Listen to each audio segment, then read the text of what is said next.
आपसे कोई बात कहनी है, मैं कोशिश करूंगा कि यहाँ से भी मेरी बात वहां तक पहुंच जाए। बहुत शुक्रिया आप सब लोगों का। आज विधानसभा में हमने ये तय किया था कि हम कोशिश करेंगे कि जो हमारे कार्यकर्ता हैं बूथ के, सेक्टर के, विधानसभा के, उनको पूछेंगे कि विधानसभा के हालात क्या है। 2 घंटे की मीटिंग के बाद फिर ये पता लगा कि इन्होंने 3-4 कार्यक्रम रखे हुए हैं जहां पब्लिक के बीच में जाना है। मुझे इस माइक की जरूरत नहीं आज तक पहुंचने के लिए। मैंने पिछले लंबे समय में बहुत सारे काम और जब जहां मेरी जरूरत पड़ी सबसे आगे खड़े होकर साबित किया है कि जब भी मुझे आपको मेरी जरूरत पड़ेगी आपको मुझे ढूंढना नहीं पड़ेगा। और आज ये हालत है कि जब से मैं पार्लियामेंट में हूँ आप सब लोग गवाही दे सकते हैं कि जब भी कहीं किसी पे जुल्म हुआ है तो सबसे मजबूत आवाज उठाने का काम पार्लियामेंट में चंद्रशेखर आजाद ने किया है। और आने वाले कल में भी पार्लियामेंट के जरिए या सड़कों के जरिए जहां भी आपको मेरी जरूरत पड़ेगी मैं आपकी आवाज बनने का काम करूंगा। ये सच है कि जो मौका पूरे प्रदेश की जनता को 2027 में मिलेगा ये सहयोग के कारण आपको अभी मिल गया। आपने यहाँ पहले भी बहुत सारे एमएलए बनाए, एमपी भी बनाए। मैं आपकी चॉइस पे, आपकी पसंद पे शक नहीं कर रहा हूँ, लेकिन मैं आपसे कहना चाहता हूँ कि अगर आप चाहें, जब आपने सबको मौका दिया है, मैं अगर कारनामे गिनवाने लग जाऊं तो बहुत समय लगेगा। अभी से शुरू करते हैं। जब रुड़की में वसीम की हत्या की तो किसने लड़ाई लड़ी बताओ आप लोग हाथ उठा के। चंद्रशेखर आजाद लड़ाई लड़ी किसने?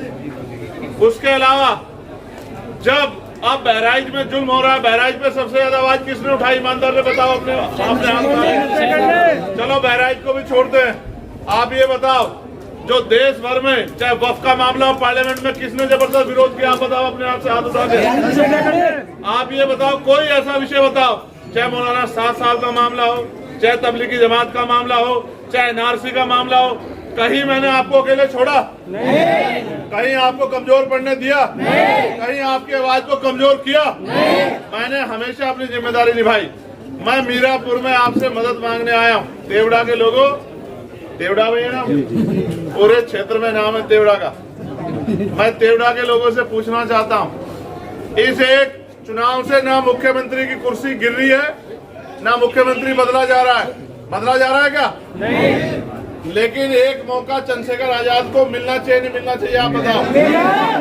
या तो मेरा दोस्त बताओ या फिर मुझे बताओ कि मेरे काम में कोई कमी है। नहीं। और अगर मेरा दोस्त भी कुछ नहीं है और मेरे काम में भी कमी नहीं है तो मैं आपसे पूछना चाहता हूँ, चुनाव जीतने के लिए समीकरणों की जरूरत है या नहीं है? बताओ। यहाँ जिन पार्टियों से मुकाबला आप भी जानते हो, आप बताओ बेस वोट यहाँ किसके पास है? ईमानदारी से उसके प्लस के बगैर जीत सकते हैं क्या? नहीं। तो अगर वोट खराब करना है तो कोई परेशानी नहीं है।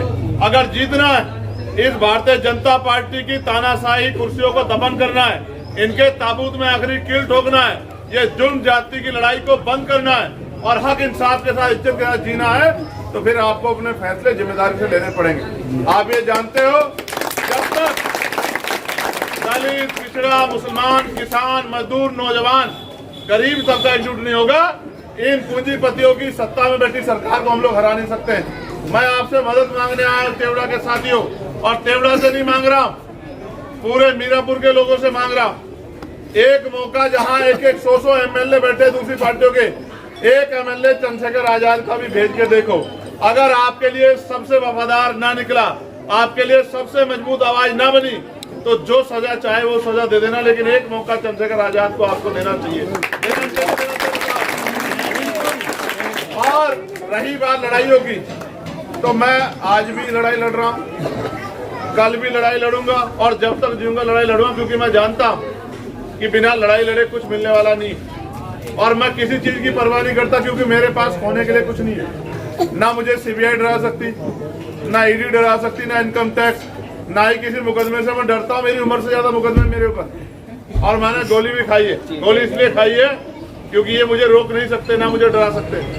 मैं आपसे कहना चाहता हूँ, अगर चाहते हो कि इस तानाशाही ताकतों को, सांप्रदायिक ताकतों को जवाब दिया जा सके, तो फिर अपने बच्चों के भविष्य का ध्यान रखते हुए आपको समझदारी से फैसले लेने पड़ेंगे। ये पिछलग्गू बन के काम नहीं चलेगा।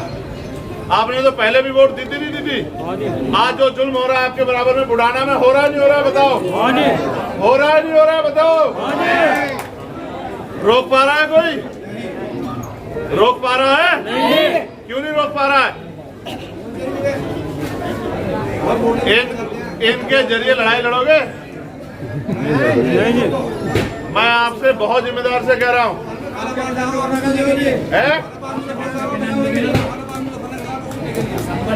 ये माइक अगर अच्छा होता तो मैं बहुत कुछ सुनाता।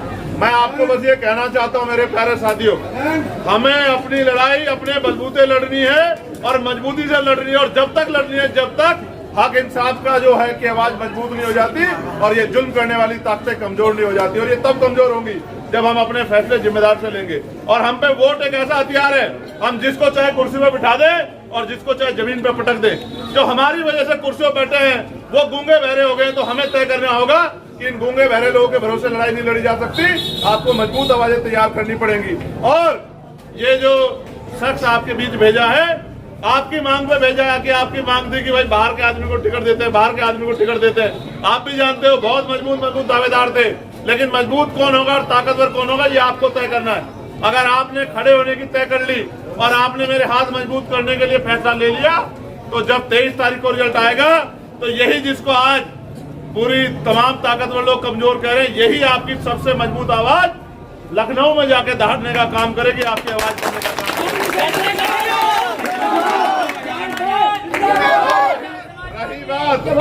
रही बात मेरी, तो याद रखो कि मेरा जन्म ही जुल्म जाति के खिलाफ बगावत के लिए हुआ है और वो ताकत नहीं बनी जो मुझे रोक दे, कमजोर कर दे।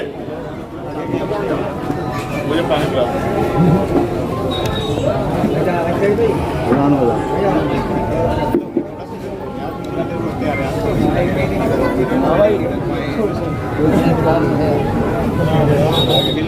तो पता नहीं कहाँ पहुँचा होगा, हम पता नहीं कहाँ पहुँचा होंगे, कहाँ पहुँचा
मैं आपसे कह रहा था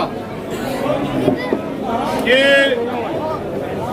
इस देश में बाबा साहब अम्बेडकर ने अपने 4-4 बच्चों की कुर्बानी देकर आज हमारी उंगली में वो ताकत दी है कि हम बड़े से बड़े निजाम को बदल सकते हैं। और अगर हम इसका प्रयोग, हेलो ठीक हो गया ना? इम्तिहान ले रहा था मेरा, ऐसे इम्तिहानों से नहीं डरता मैं। वो कहता ना हिम्मत मर्दा तो मर्द खुदा, तो हम हक पे खड़े, हमें घबराने की जरूरत नहीं। मैं आपसे कहना चाहता हूं मेरे भाइयों, ये चुनाव क्यों होते हैं आपको पता है?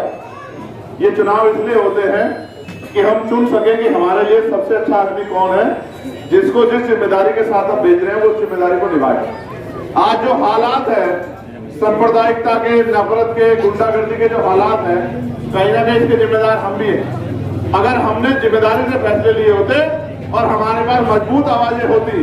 कहते हैं ना नेता के पीछे लोग चलते हैं, तो मुझे लगता है किसी की इतनी ताकत नहीं होती कि वो जुल्म कर पाता। और मैं आपको भी आगाह करना चाहता हूं, मैंने ये बात वहां कही थी जब मैं जनसभा में आता मोहना में, कि वो आपको उकसाने का काम करेंगे, वो आपको कोशिश करेंगे कि आप सड़कों पे आ जाओ और फिर वो आप पे जुल्म करके मुकदमे लिख के आपको जेल भेज सके।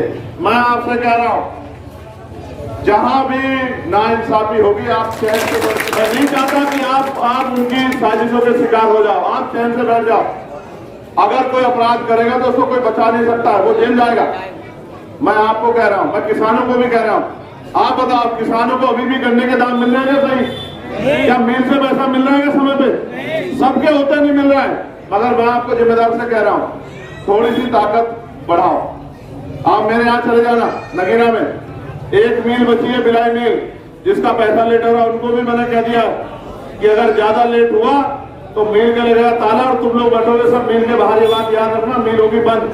मगर मैं आपको कह रहा हूं, किसानों की लड़ाई हो, पढ़े लिखे नौजवानों की लड़ाई हो, रोजगार की हो, महंगाई के खिलाफ हो, या ये जो धार्मिक तौर पे जो है अपमान करना या हिंसा करना या कमजोरों को सताने की जो मुहिम चली है, इसका आज करो अंत या 10 साल बाद करो या 20 साल बाद करो, आपको करना ही पड़ेगा। और इसका एक ही तरीका है, ये लाठे डंडे से नहीं हो सकता है, ये लोकतंत्र में ताकत बना के हो सकता है। और ताकत बनाने का मौका जब आप पे आता है चुनाव में, तब आपके अहम फैसलों से बदलाव हो सकता है।